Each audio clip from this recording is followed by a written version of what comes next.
Prem has already started. Yeah. Started? Yeah, Okay. I started. All right. And Smita, just for your information, this is welcome to the MindGym session. MindGym is a non-profit based in Boston area. And we started it like Prithvi and I started it 4 years ago. And since then, we've been running sessions for teens and young adults to spread mindfulness awareness among them.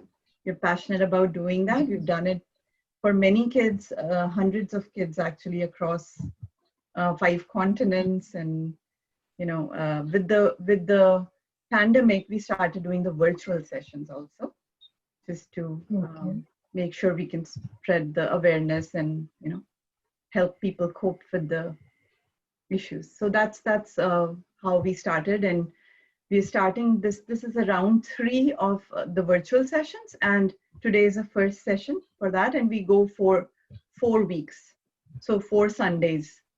And Shefali is.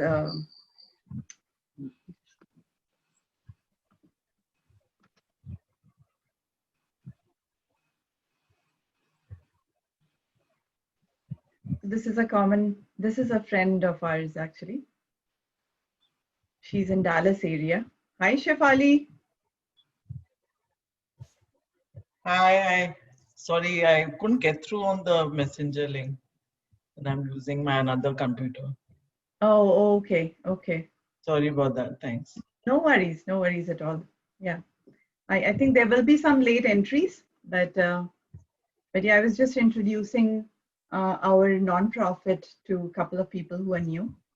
So just another quick round. MindGym initiative is a nonprofit, meant to spread awareness awareness of mindfulness amongst teens and young adults.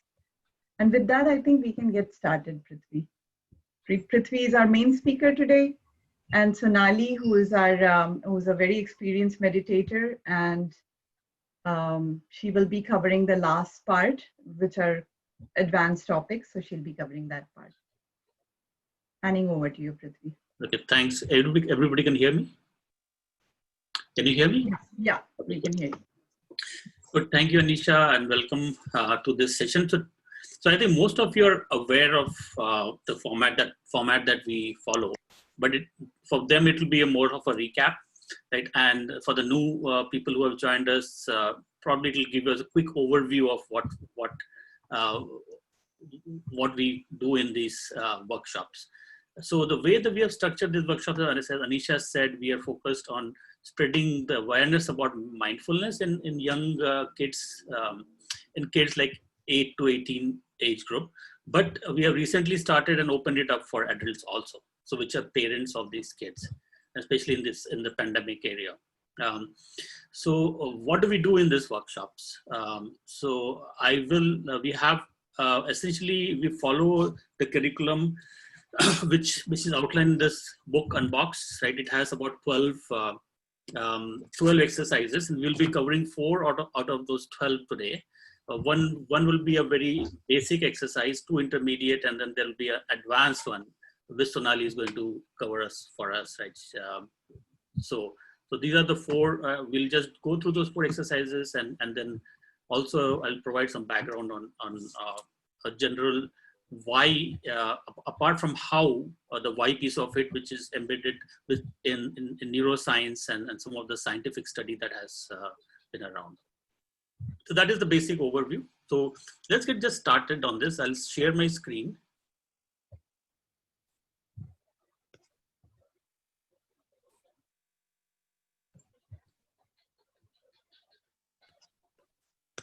And if you can see my presentation.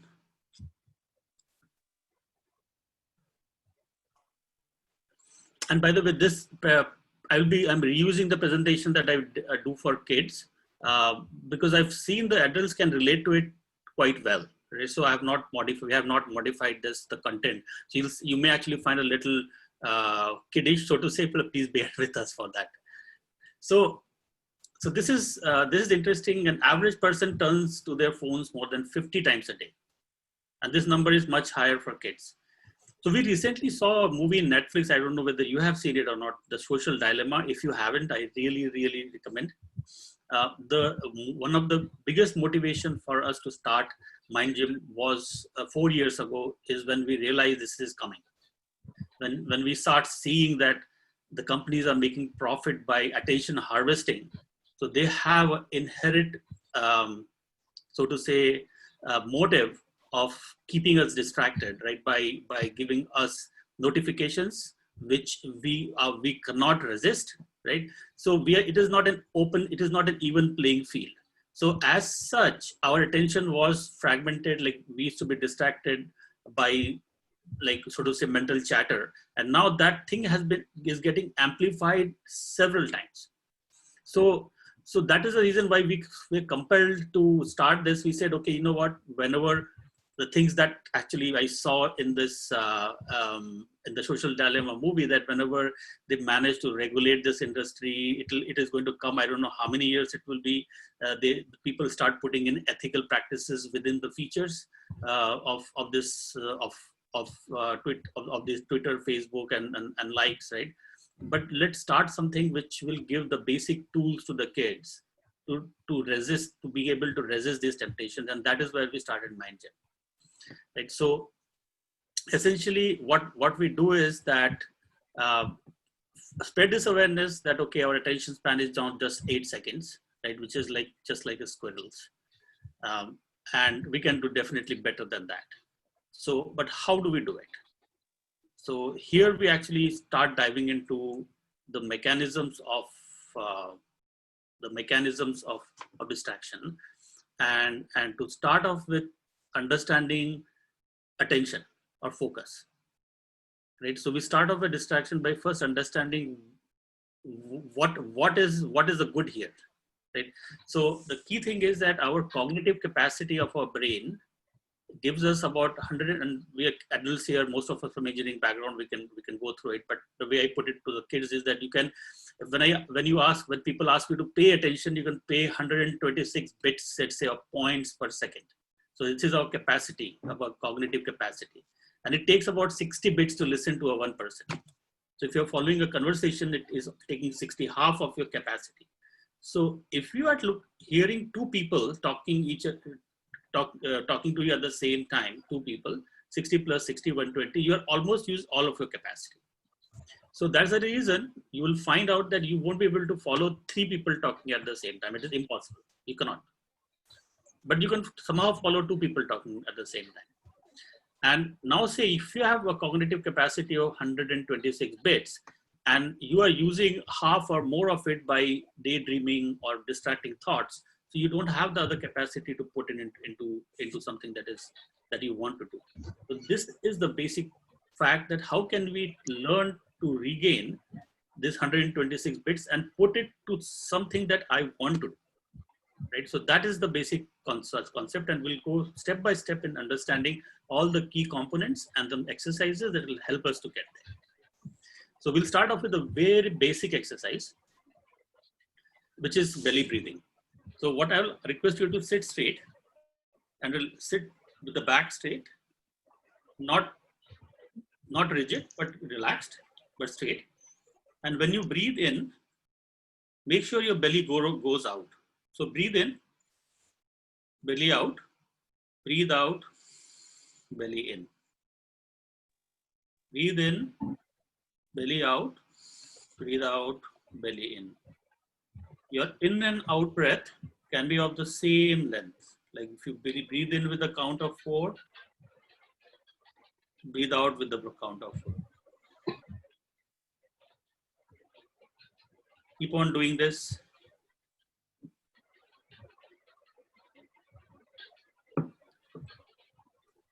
Breathing, this belly breathing, actually, it directly impacts your vagus nerve and it slows down the thoughts. And besides that, the natural breathing that was made for us, like if you see kids, they always do belly breathing. So when the kids breathe, the small babies, when they take breath in, their belly goes out. And over time, we have forgotten that this is the real way of breathing. Most of us do chest breathing, which is when we breathe in, the chest goes out. And that type of breathing was meant for only fight and flight situations where body is stressed, when we were running away from leopards and snakes. So what we have done is now we put our body through that stressful breathing, even when we are in the natural things in a home or office, and that's the reason we get wired up. So whenever possible, this is a very easy exercise, and if you just do this one from today's workshop, it will give you 50% of the benefits. That always be mindful of how you are breathing. When you are breathing in, your belly should go out, and breathing out, your belly go in. And please continue doing this for the entire of this workshop. Okay, and even if you're listening to me, just make sure that we keep on doing belly breathing. Okay, so now let's get into the next step. So we saying that I get distracted because something catches hold of my attention, and that thing that catches hold of my attention is usually it is mostly in form of a thought. Even if the phone distraction actually triggers my attention through a thought. So let me check what my friend is doing or somebody is doing. So we'll do the first step is first finding out what is this attention after all. What is this attention? So what we'll do is that I'll request you to, all of you to, you can see my screen, right? So everyone, put your hands in front of your, like this, like in your face like this. And now I want all of you to just pay full attention to the back of your hand. To see the knots in your skin, the pattern, your nails, right? And then also observe the ease by which you can do this, right? Pay attention and actually take notice of what is happening in the back of your hand, right? I think you should be able to do that quite easily. Now, what I will ask you to do is to take your hands back, keep on looking in front. Take your hands back so that both of your hands are in your peripheral vision. Take it as back as you can while you can see both of them through your peripheral vision. And now at this time, I'll ask you to put attention on the top of your head. At the same time, both of your toes. Top of your head, both of your toes, both the hands looking front. You should be able to have aware of all these 5 things at the same time.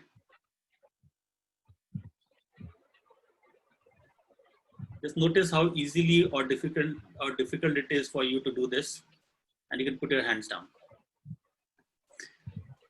So usually when we do this, the workshop with the kids, most of the kids find it very difficult. They can easily do this, but when we do this, it is very difficult.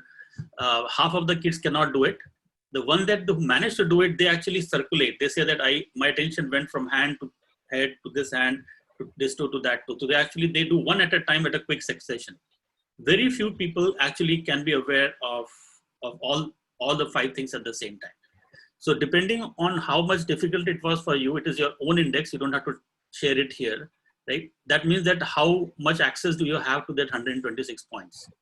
If you're finding it very difficult, that means you don't have access to those 126 points. You can do all those 5 very easily only if you can regain the 126 and put it here, right? And this can be an ongoing measure for you. You don't have to do it, but I wanted to just put that point experientially. What do you mean by when you reclaim the attention? So that is one thing. And now what we will do is that the first step was attention, right? So now the second thing, let's find out what is this thought. Again, let's do a practical experiment and find out what this thought is. So let's take 2 or 3 deep belly breaths.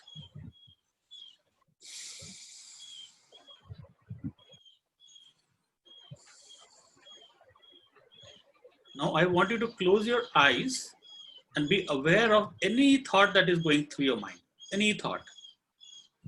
So when I speaking, then I'll keep quiet. We'll keep quiet for about 15 to 20 seconds. I'll give the instructions.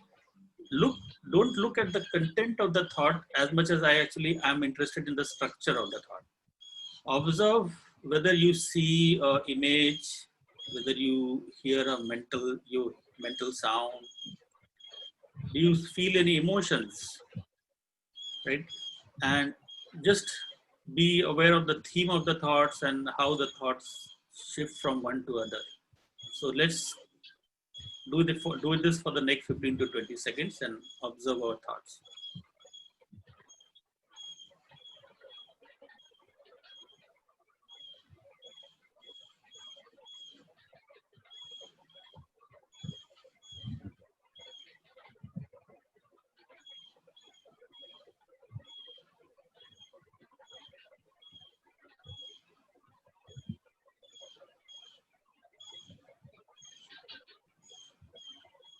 Okay. So can anybody share what did they see in the thoughts? Like, did anybody see an image? I So I saw the first thing I got in my head is like an image of a crabgrass and a feeling of despair because I think this is because my lawn is totally getting overrun by crabgrass. Yesterday we had True Green come in and put in the second application, so that is probably in the top of my head. So it is a very clear image of crabgrass. Anybody saw image? Don't have to say exactly what it is, but image. Yeah, Prem. Yeah, so I was thinking about what my kids. So the Chinmaya mission is going on, and my younger son is having a hard time listening. So an image flashed of what he was doing and how Purnima was managing him. So Okay, the image, and then did you? If you see closely, right, you may also see after the image comes, you may actually feel a subtle emotion also, a subtle emotion. Like typically, at least we can know it is good or bad, like happy or sad, right? Something like that. But if you keep on observing it, you can actually go to the next level and actually sense like a little bit of fragrance of the emotion. And then anybody had mental the sound, head sound, voices. That is another dominant mode. It comes, right. It comes in terms of what we call is a almost like a emoticon, right. It comes with a emotion, can have a little bit of head sound, and it comes quickly after that a little bit of sensation in your body, which actually we interpret as emotions. There's two things. So that is the structure of thought. We are not talking about the content of thought. So it's very interesting because if we are trying to figure out how do we reduce our distraction, we should know the players in this, right? So attention is one player, thought is another player. So I was very surprised when I found out, like about 5 years ago, that there are two modes of thinking. I always think that there's only one way of thinking. So usually people say that, okay, thinking is I'm thinking, right? So meditation, you stop your thinking. So if I stop my thinking, I'll become a zombie or a baba. So what will you do after that? How do I earn my money? Right? All that concepts is quite popular, right? But I was very surprised that people don't know about that. There are not one but two modes of thinking. So one mode is by something called a default mode network, DMN, in our brain, right? Which is primarily around past and future. So it talks about what has happened and what is going to happen. So default mode network is very, very useful for keeping us safe.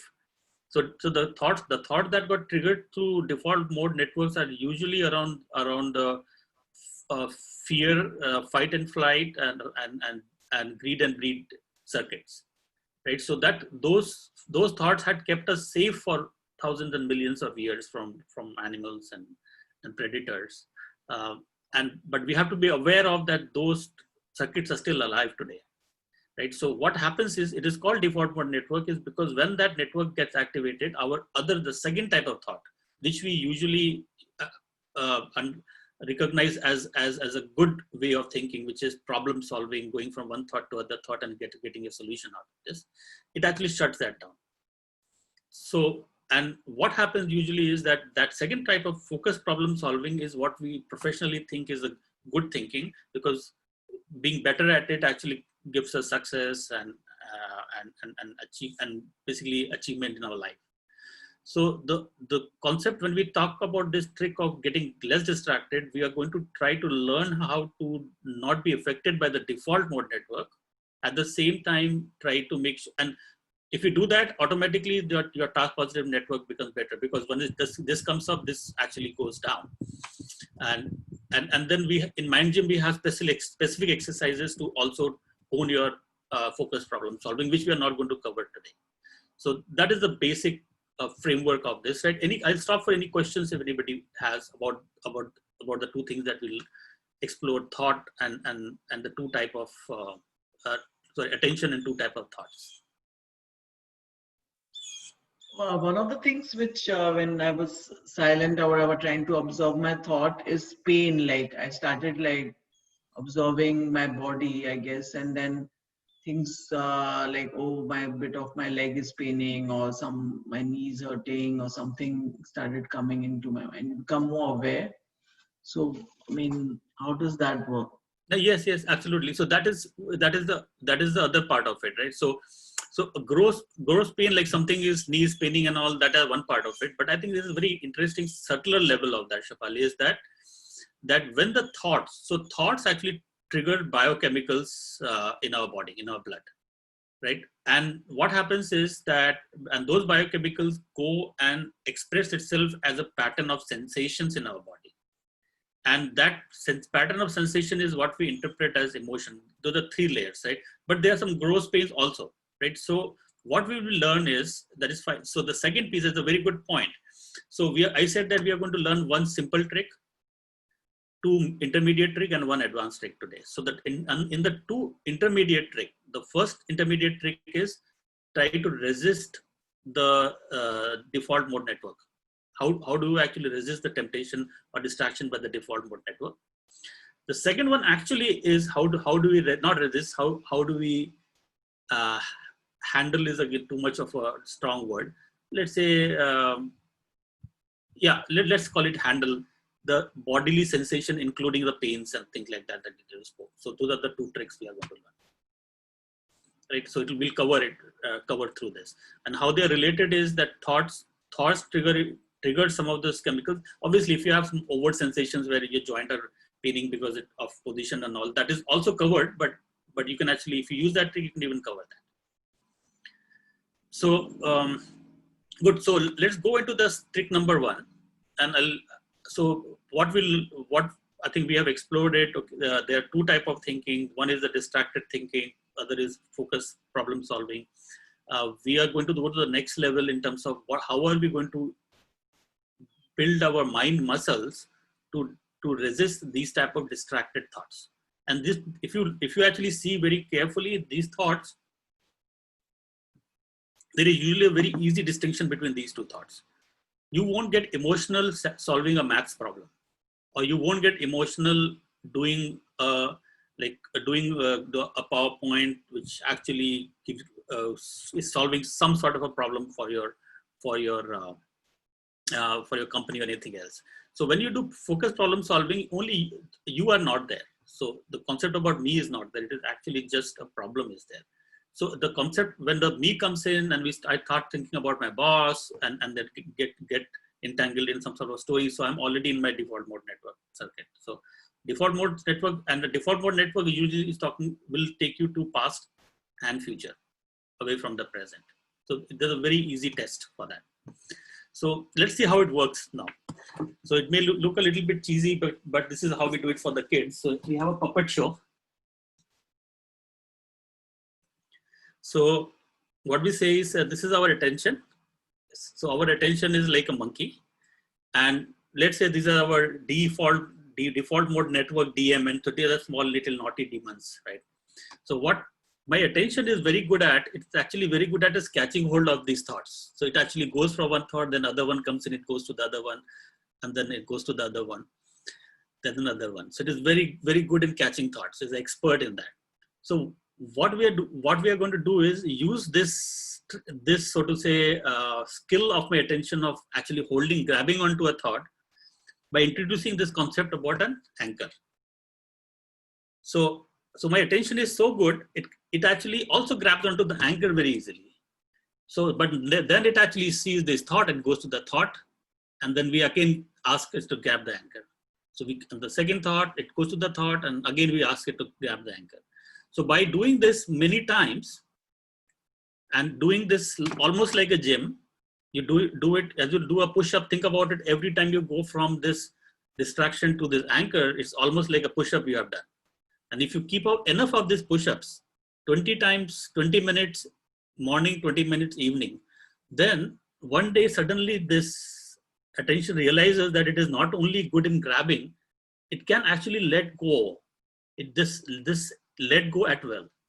So what happens is now outside the gym, if something comes, it can actually grab. Most of the times it can even not grab, but even if it is grabbing, it can let go immediately. So we are actually teaching this our attention how to let go, right? And then if you do that, so what we say is that your attention is no longer a monkey. It becomes a more effective, like a tiger. So this is the basic concept. Now, how does it work out in real time, in actual reality? So we'll do a quick meditation. Anisha, if you can put in the breath as an anchor, 13 minutes, it actually will also revise this concepts. We are going to use breath as an anchor. So if your attention goes away anywhere, get it back to the breath. Goes out, get it back to the breath. So how about we just do this 13 minute exercise? Let me know if you can hear. I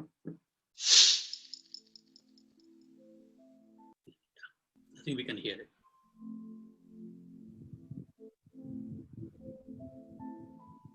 Yeah, you can up the volume a little if you want. Fine now, right? Yeah, this is better. Okay. Welcome to the MindGym guided meditation. Let us start with first exploring what exactly are we trying to do before starting on the details about the meditation technique. We will try to build up the capacity to let go of thoughts by continuously bringing our attention back on an anchor. As the attention favors the anchor, it automatically practices letting go from distracting thoughts. There are many kinds of anchors that can be used in this technique. In MindGym, we will use breath as an anchor. Breath is the simplest and most used anchor, also taught by the Buddha. Breath is always with us. It's real, and bringing our attention to it brings us to the present moment. Let us perform a couple-minute prep before starting.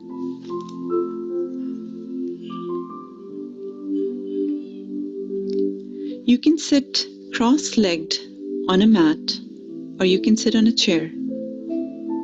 Be aware of your bottoms before you start and balance your weight evenly. Try to keep your back as straight as possible, but not tense. Gently close your eyes.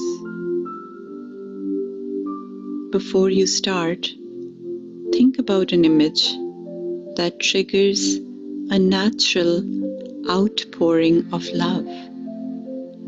Image of pets or kids when they were little is usually very effective. Think of a time when you were a small kid and you were taken care of. Try to experience the feeling of, I'm taken care of, and hence nothing to worry about. Relax and let go of the tension in the jaw, in the shoulders, and any other place in the body that feels tight.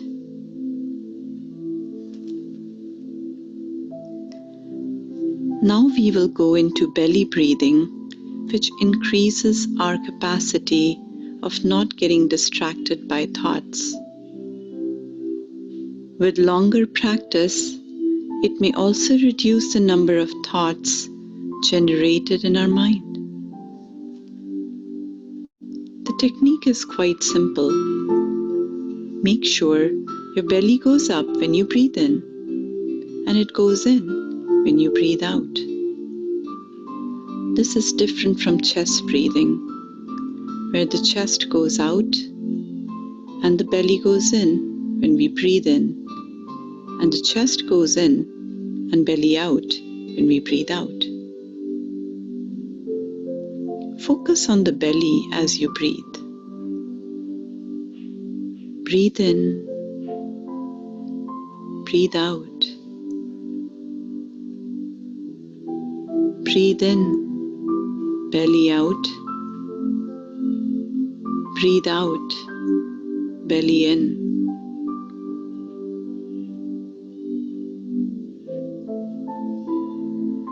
Do it a few times.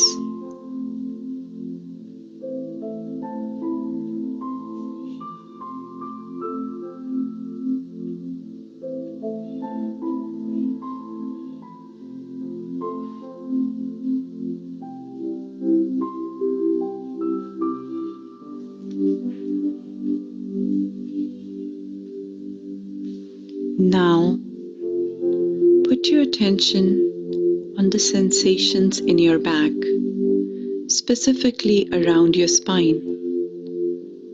Move the attention from the bottom of the spine to your neck and back down. Now, synchronize this up and down movement with belly breathing. Move the attention up slowly as you breathe in, and move it down along the back as you breathe out. This will help further quiet our active mind. Let us repeat this a few times.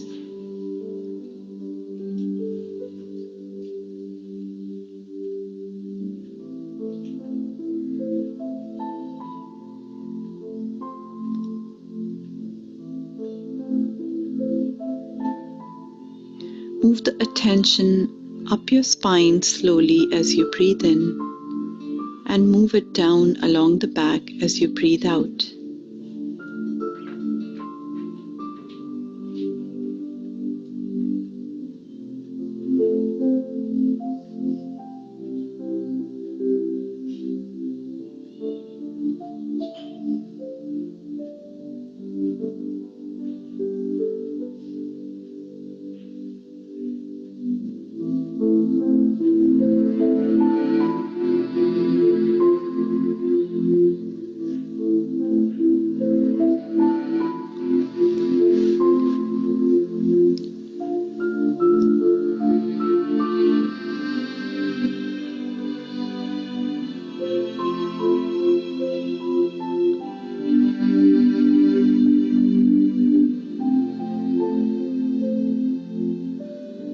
Now that your mind has calmed down and the attention is starting to get focused, we will move into the meditation. Bring your attention to the breath. You don't need to breathe differently, just the normal belly breath. Watch when it enters the nostrils and comes out. Observe the warmth or the coldness.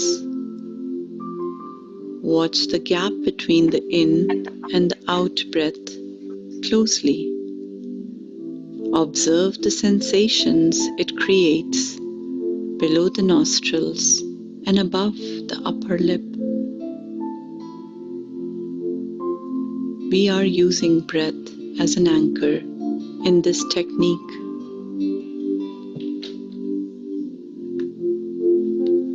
If your attention wanders into other thoughts, get it back to the breath whenever you become aware of the fact that you have wandered. We are trying to gently favor the breath. We don't want to judge ourselves or the thoughts that distracted us. We want to stay equanimous.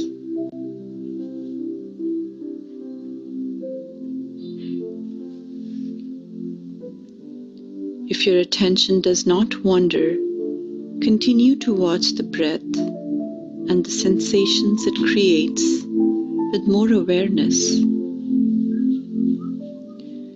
You may zone out or move into the gap between the breath and thoughts sometime during the practice. As soon as you realize you're in a zone, bring the attention back to the anchor.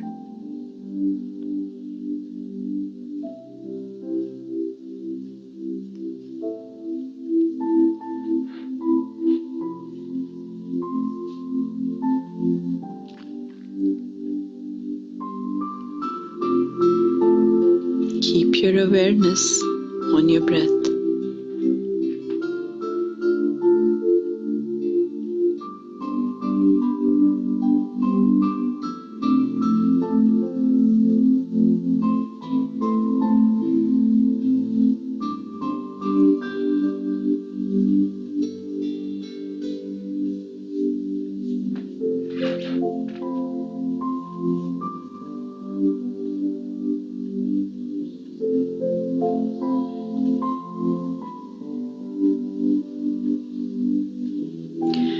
Be aware of your breath.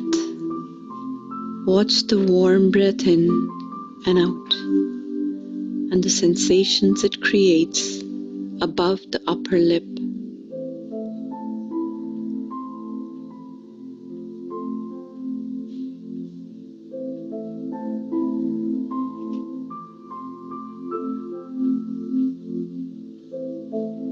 Be aware of your breath.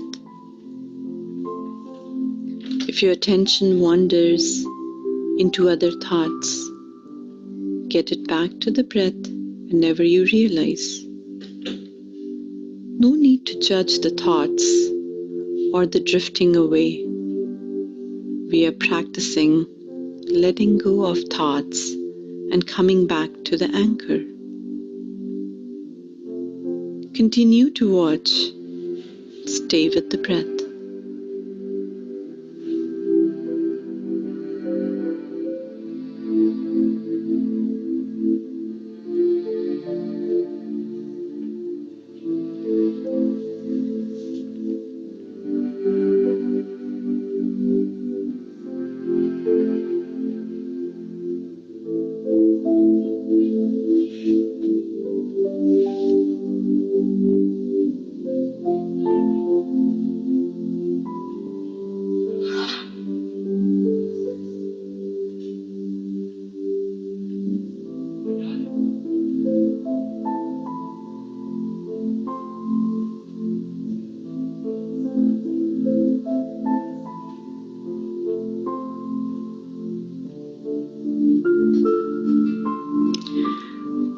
Keep the awareness of your breath.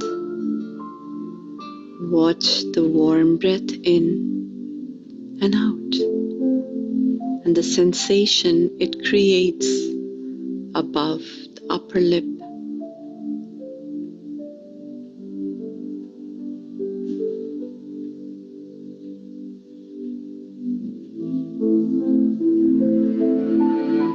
Keep your awareness.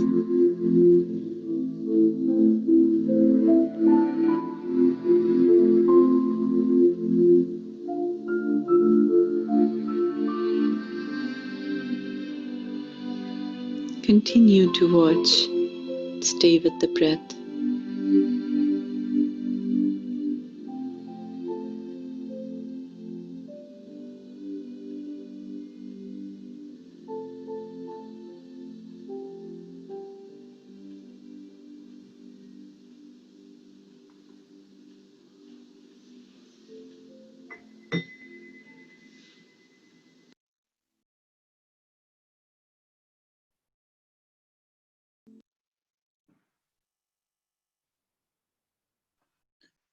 You can continue to sit quietly for another minute, and whenever you feel like, you can open your eyes slowly.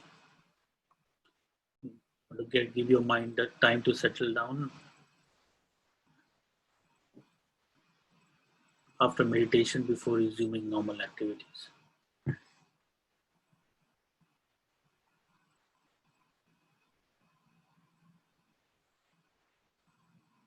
Just like the cooling down period after the gym exercises.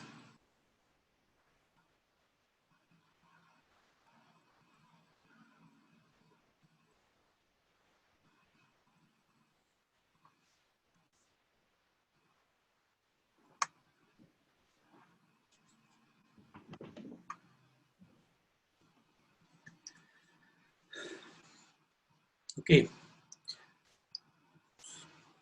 So continue belly breathing.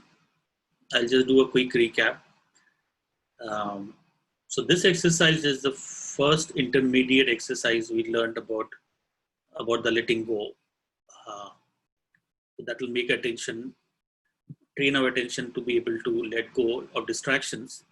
And when you learn it in this sitting exercise, you can apply it in your life. Now, what happens? So as you do it more and more, your attention will be more and more deft in actually letting go. But even with the best of training, sometimes what happens is it is difficult. Some of these thoughts will slip through, and your attention will catch hold to it.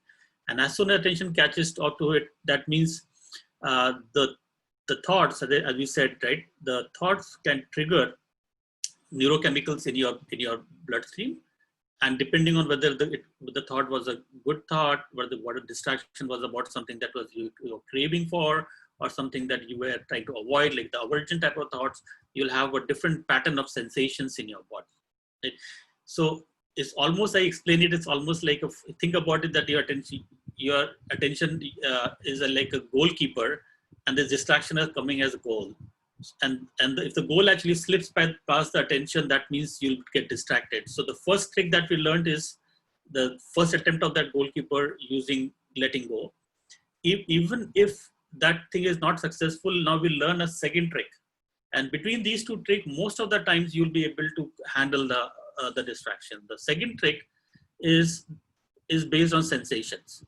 So what we learn in the second trick is that, okay, that the thought came in, my attention went to it, it triggered something in my body, and sensations have arisen in my body. So how do I watch the sensations with an equanimous approach, without getting attracted to the attention, without getting attracted to the sensation?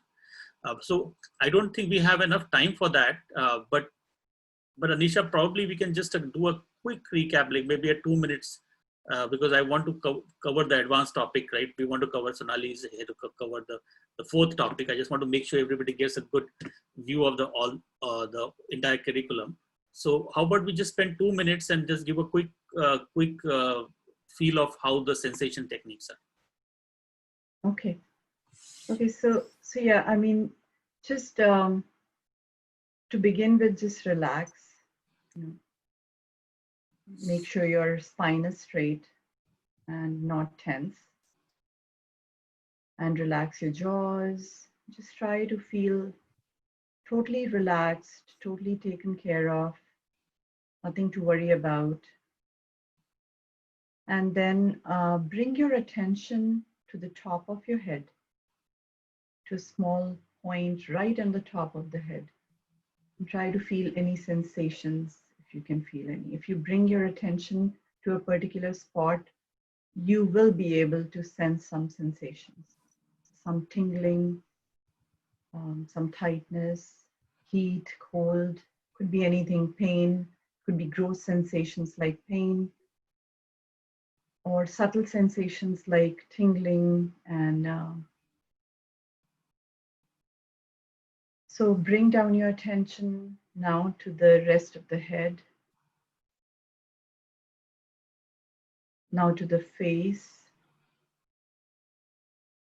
Try to find any sensations on the forehead, nose, cheek, eyes, chin. Bring it down to the neck, to your right shoulder. See if you observe any tightness. Shoulder is a spot where you can usually find some sensations. Take it down the right arm, hands, each one of the fingers. Just bring it up.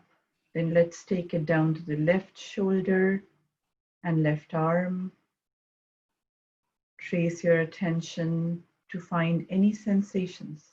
It's okay to find any. It's okay if you don't find any sensations to begin with. With practice, the subtle sensations become easier to find. The key to this practice is to stay equanimous, not have any judgments, not have any clinging or aversions, whether the sensations are pleasant or unpleasant. Now let's trace our way down the chest, go down to the abdomen, part by part, make sure you're scanning the entire area, the pelvic area, the right leg, go down the thigh, the leg, your foot, each of the toes, where the thigh or foot is making contact with where you're sitting. Maybe you can find some sensations there. Trace it back up, and let's take it down to the left thigh and leg and the foot, the toes. Trace it back up. Now let's scan the hip area for any sensations. Now let's scan the back, the lower back, the upper back, the spine region. Make sure you're covering all this area. I know we are going fast, but whatever we can, the best we can. Take it down, take it up the neck. Scan the ears, the head, and then bring your attention back to the top of the head where you started it. Now gently, you can open your eyes. This is a body scan technique, and it is used to become more aware of the sensations in the body. So like Prithvi said, if you missed on catching the thought, maybe anger at the right time, you can catch the sensations. If you are angry, you'll notice you'll have a short breath. Your face will be getting red, flushed, chest, breathing heavily. So if you notice those and you observe them closely, the sensations dissolve and you don't end up reacting how you will if you were taken over by sensations. So this is another goal-keeping practice that we do. Back to you, Prithvi.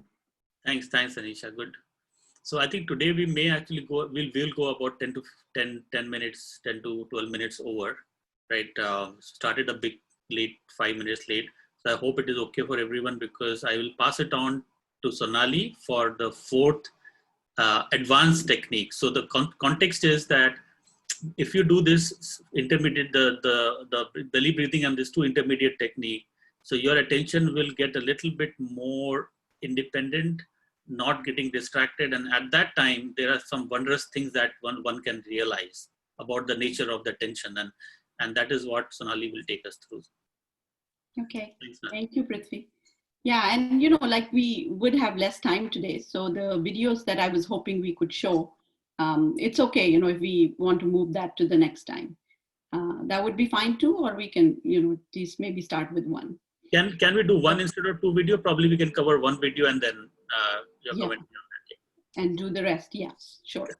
So, I think most of you might be aware, if you are interested in these kinds of topics, that these are spiritual topics. And so once you have understood that, our body and mind is the primary identity that we sort of latch on to in our everyday life, right? We consider that, I'm this person, Sonali, who has, obviously this body and this mind with these thoughts and emotions and identities about, I'm being a mother, being a wife, and so on.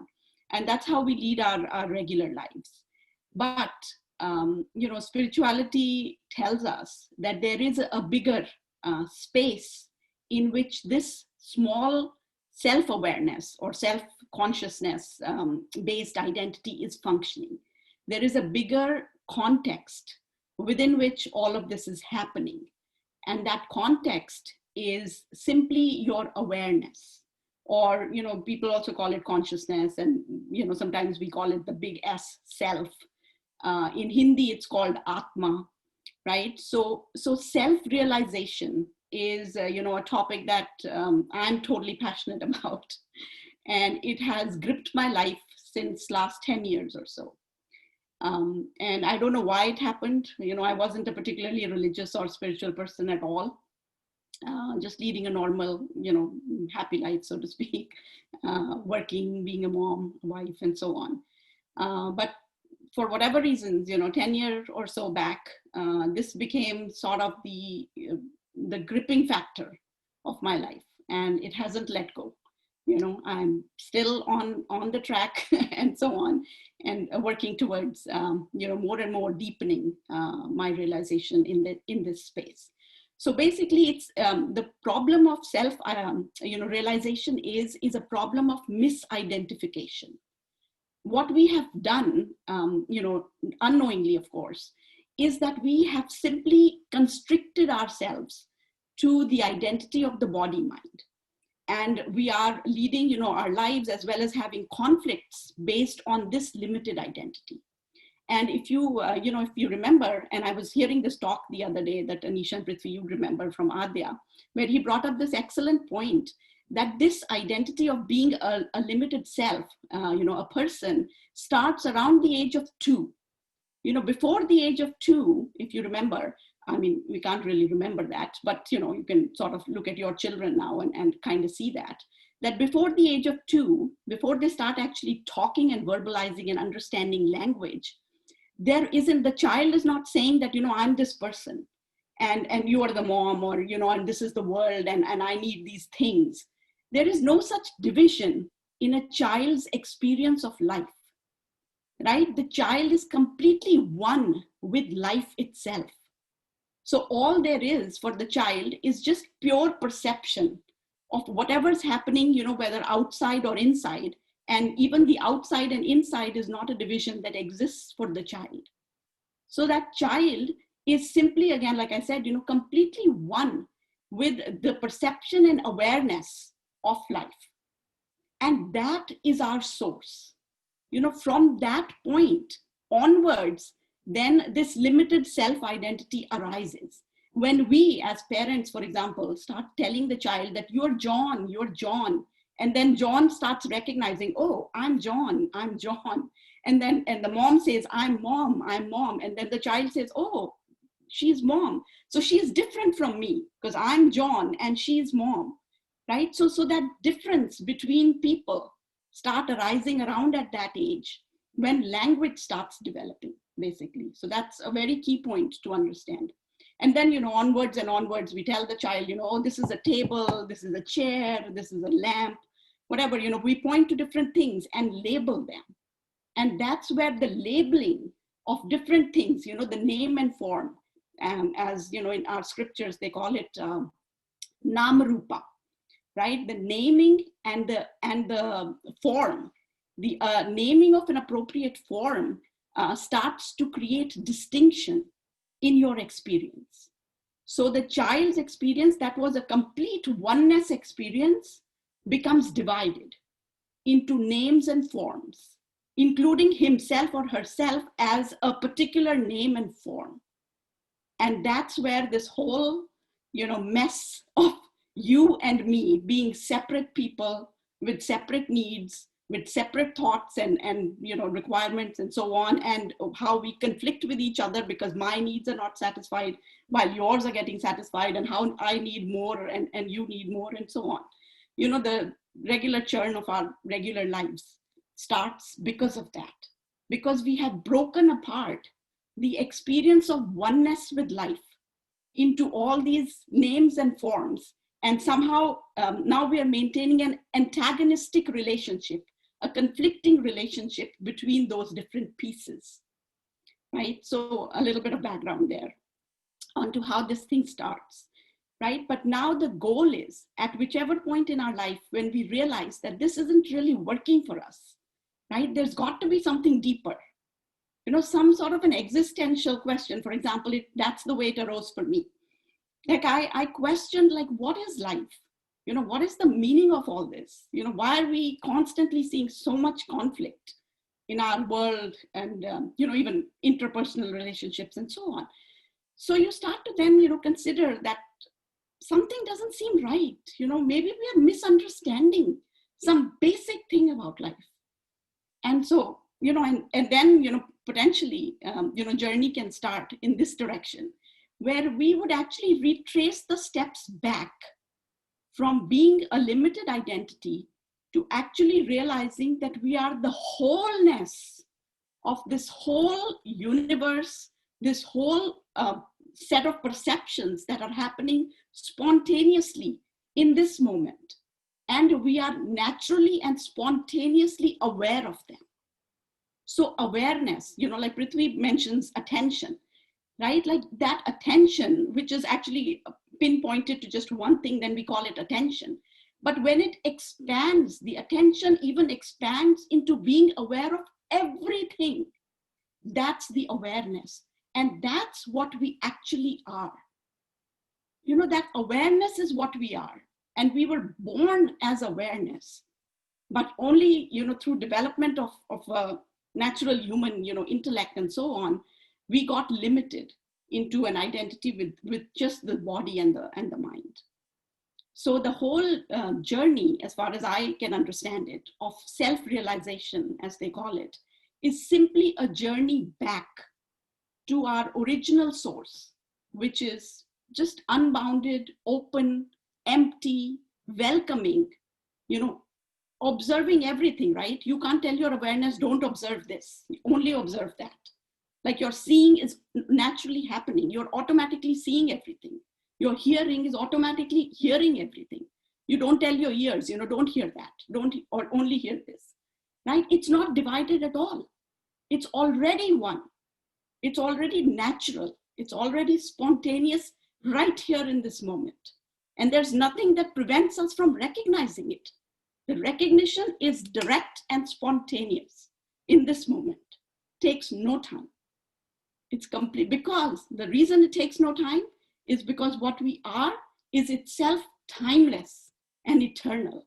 So what is timeless and eternal? How can it take any time to recognize it? Right? The only point is to understand that this is what it is, and to be able to know it or recognize it. And then once that first step happens, the rest of the journey, will automatically take you forward. Right? And then the two things that, Prithvi and Anisha also talk about so, fluently and so, deep-rootedly, are the calming down of the mind and the body's sensations, so that this recognition becomes easier. Because unless those things are kind of taken care of to some extent, recognizing it may become, difficult, because we might think like, oh, I need to take care of my life. My kids are bothering me, this is happening, that's happening.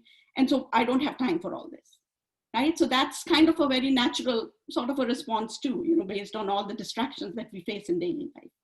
So yes, a very good basic point would be to first settle down those distractions as much as we can, using the techniques that Prithvi and Anisha have mentioned. So excellent, basic things over there. But once that is taken care of, the recognition that you are awareness itself should be instantaneous and take no time at all. Right? Okay. So that's all I wanted to share. And then, depending on, okay, we're just 5 minutes over.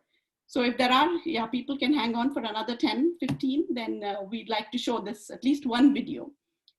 Because this particular video, these are a set of exercises again, but they're direct pointing exercises. Like you basically use your finger and point to yourself and you see who you are. It's just as simple as that. So maybe we can run, one or two of these videos and then you'll see what we're talking about. Yeah, sure. I'm okay going beyond next 5-10 minutes, right? So if anybody can, if they have any constraints, they can feel free to drop off, right? How about Anisha? Let's play the videos. Let's do one of them. So let me share my screen again. So is this the right place, Sonali? Go to the link where it says the 8. Yeah, go to the first one, say the video introduction, click here. Yeah, okay. Yeah. And then if you scroll down, it'll say the 8-part YouTube. Yeah, don't click on this video, just go on the YouTube link, the 8 parts via YouTube. Just last line. Text. Last but one line, Anisha. Okay, thank you. Yeah. All right. So click on 1A. Yeah, we can do 1A, and if time is there, because the exercises are in 2A. Could be trained potentially to sense information, not by reading a book, but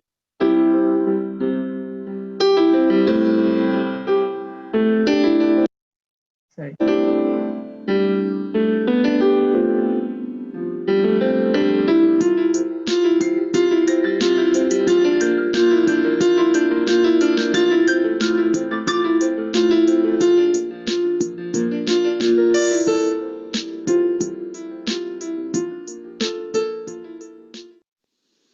Hi, my name is Richard Lang. In this film, I'm going to invite you to take a fresh look at yourself, a fresh look at your identity. But why should you do this? If someone were to inform you that really you were a king or a queen, and that you own dozens of castles and yachts and so on, wouldn't you want to see if it were true? And if it were true, wouldn't you want to claim your inheritance? Well, there's an ancient body of wisdom that says that who we normally think of as ourselves, the one we see in the mirror, isn't all that we are. That's our public identity, who we are on the outside. We also have a private identity, an inner self, and our inner self is far richer and more powerful than any king or queen. Boundless and timeless, it's the source and container of everything. According to this ancient wisdom, the purpose of life is awakening to our private identity, our inner self. Looking steadily within at our divine nature, we claim our inheritance, eternal peace and unfading joy. Remaining open to this infinitely wise, loving and creative source within us, we find ourselves blessed in countless ways. In this film, I'm not going to ask you to believe this ancient wisdom. Instead, I'm going to invite you to carry out experiments that test it, so that you can see for yourself if this claim about who we really are is true or not.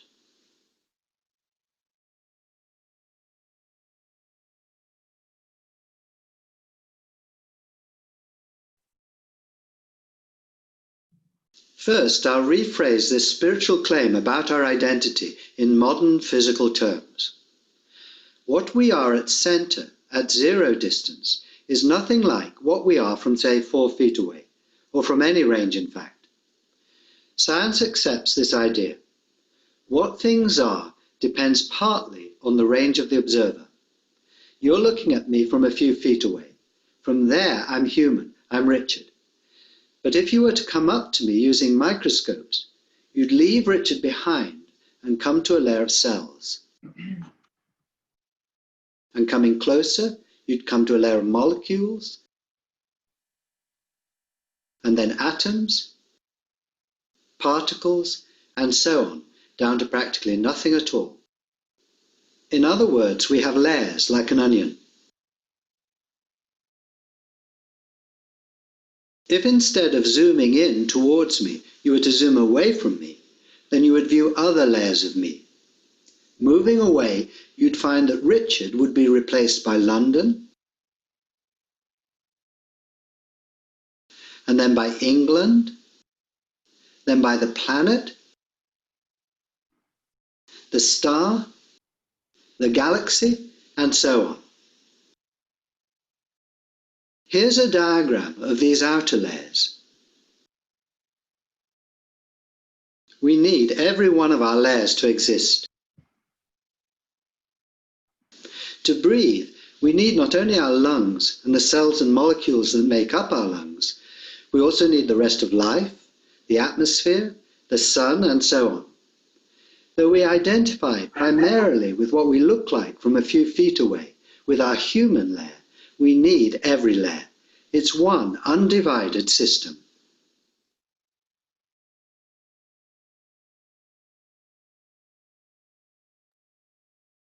Who or what is at the center of all these layers, right at the heart of this worldwide system?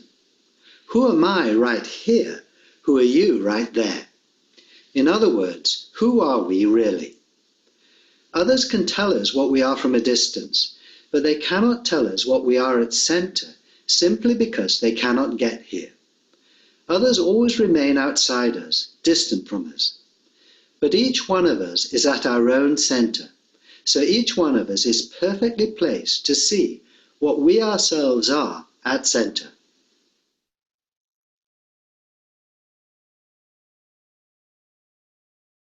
I'm looking at my own center now, and I find here no face, no appearance. Instead, I find boundless transparency, aware space full of the whole world. I cannot show you this space. Whenever you look at me, you'll always find something here. At that range, you can see my face. But what I can do is invite you to look there where you are, to see if you're in the same boundless condition there as I am here. So let's see if this amazing claim about you, about me, about everyone is true. If it is true, and if awareness of this inner reality becomes the norm in society, I believe that all life on this planet will benefit. The first experiment I'm going to guide you through is the pointing experiment.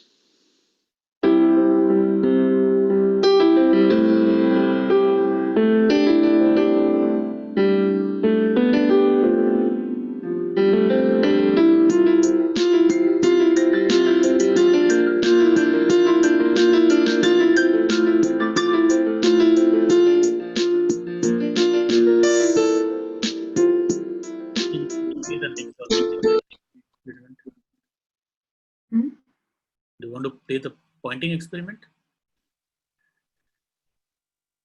Or in fact, or do you think we are over time basically, so we can cover it in our daily sessions, right? Sonali, probably. Yeah, that's totally fine with me. Yeah, let's cover it because we are over this. But this is it. If you find it interesting, I think hopefully, right, join us. We also have daily sessions, so and then you don't have to wait till the next next weekend. You can cover it in one of our daily sessions also. Okay, super. Hope you found it interesting. We actually had a lot of things to cover. I know it looked a little bit rushed, but I wanted to give an overview of the overall curriculum, and then please join us in the daily sessions and keep connected with us for the weekly ones also. So Shefali, if you can send me your email, I'll add you in the list. So whenever you can join easily, do. Otherwise. Yeah, sure. I'll send you in. Okay. Hi everybody. Sonali, thanks a lot. This is so awesome. Thank you to you guys for having this forum, where all of us can interact on such topics too. So it's great. Thank you. Bye. Bye. Thank you. Bye. Thank you. Thanks for joining, everyone.